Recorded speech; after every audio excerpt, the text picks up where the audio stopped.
നമസ്കാരം,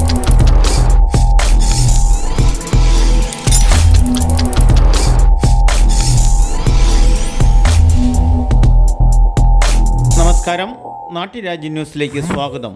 ഇന്ന് തൊടുപുഴയിൽ മുനിസിപ്പാലിറ്റിയുടെ മുന്നിൽ കോൺഗ്രസ് വമ്പിച്ച പ്രതിഷേധ സമരം സംഘടിപ്പിച്ചു.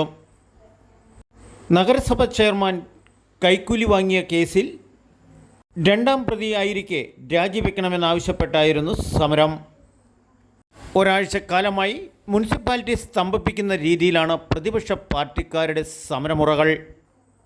ഈ ധർണാ സമരം ഉദ്ഘാടനം ചെയ്തത് റോയ് കെ പൗലോസാണ്. എന്നാൽ ഈ സമരം നടന്നുകൊണ്ടിരിക്കുമ്പോൾ തന്നെ ഒളിവിലെന്നറിയപ്പെടുന്ന സനീഷ് ജോർജ് ഹൈക്കോടതിയുടെ ഉത്തരവുമായി തന്നെ ഒരു രീതിയിലും അറസ്റ്റ് ചെയ്യാനുള്ള അവകാശമില്ല എന്നും പറഞ്ഞ് പത്രമാധ്യമങ്ങളെ വിവരങ്ങൾ ധരിപ്പിച്ചതും കൗതുക കാഴ്ചയായി. എന്നാൽ കഴിഞ്ഞ കാലങ്ങളിൽ പത്രമാധ്യമങ്ങളൊന്നും അറിയാത്ത സംഭവങ്ങളാണ് മുനിസിപ്പാലിറ്റിയുടെ മുന്നിൽ സംഘടിപ്പിച്ച പ്രതിഷേധ ധർണയിൽ മനോജ് കോക്കാടൻ എത്രയോ കെട്ടിട ഉടമസ്ഥർ അതിന് കാരണഭൂതമായിട്ടുണ്ട്. യഥാർത്ഥത്തിൽ അതിന്റെ അടിസ്ഥാന കാരണം ഇതിനെ നമ്പർ ഇട്ടുകൊടുത്ത തൊടുപുഴ മുനിസിപ്പാലിറ്റിയിലെ എഞ്ചിനീയറിംഗ് വിഭാഗമാണ്, ഉദ്യോഗസ്ഥരാണ്. നമുക്ക് മുമ്പിൽ ഒരു കംഫർട്ട് സ്റ്റേഷൻ ഉണ്ട്. തൊടുപുഴയിൽ പോലീസ് സ്റ്റേഷനിന്റെ പിന്നിലാണ്. ഈ കംഫർട്ട് സ്റ്റേഷനിൽ മൂത്രമൊഴിക്കാൻ സാധിക്കാതെ വന്നിട്ട് വർഷങ്ങളായി. എന്തുകൊണ്ട് സാധിക്കുന്നില്ല?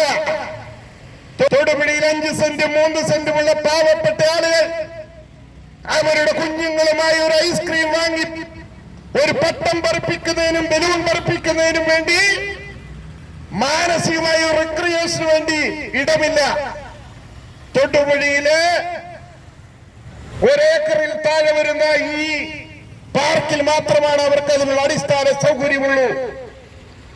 അതിൽ പോലും എൻക്രോച്ച്മെന്റ് നടത്തിക്കൊണ്ട് ഈ കംഫർട്ട് സ്റ്റേഷൻ ഇവിടെ കേന്ദ്ര പദ്ധതി പ്രകാരം സ്ഥാപിതമായി എന്നുണ്ടെങ്കിൽ ഈ കംഫർട്ട് സ്റ്റേഷൻ ഇന്ന് അക്രമികളുടെ കൂടാരമായി മാറിക്കഴിഞ്ഞിരിക്കുക.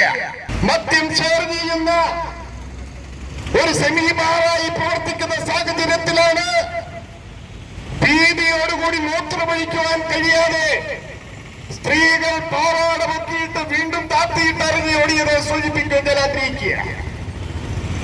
വീഡിയോ ഷൂട്ട് ചെയ്യുന്ന സമയത്ത് 2 ദമ്പതികൾ അവരുടെ ഭാര്യമാർക്ക് മൂത്രമൊഴിക്കുന്നതിന് വേണ്ടി കടന്നുവന്ന് തിരിച്ചു പോയിരിക്കുകയാണ്. സ്ത്രീകൾ എവിടെയാണ് ഈ സൗകര്യം ഉപയോഗപ്പെടുത്തേണ്ടത്?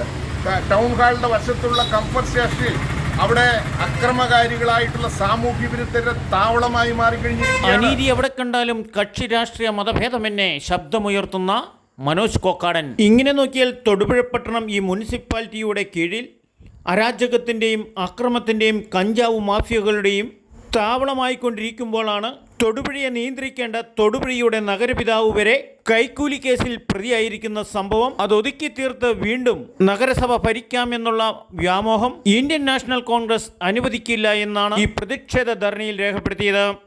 നാട്ടുരാജ്യ ന്യൂസിനു വേണ്ടി ക്യാമറയാൻ റിപ്പോർട്ടിംഗ് തൊടുപുഴയിൽ നിന്നും കെ വിജയൻ.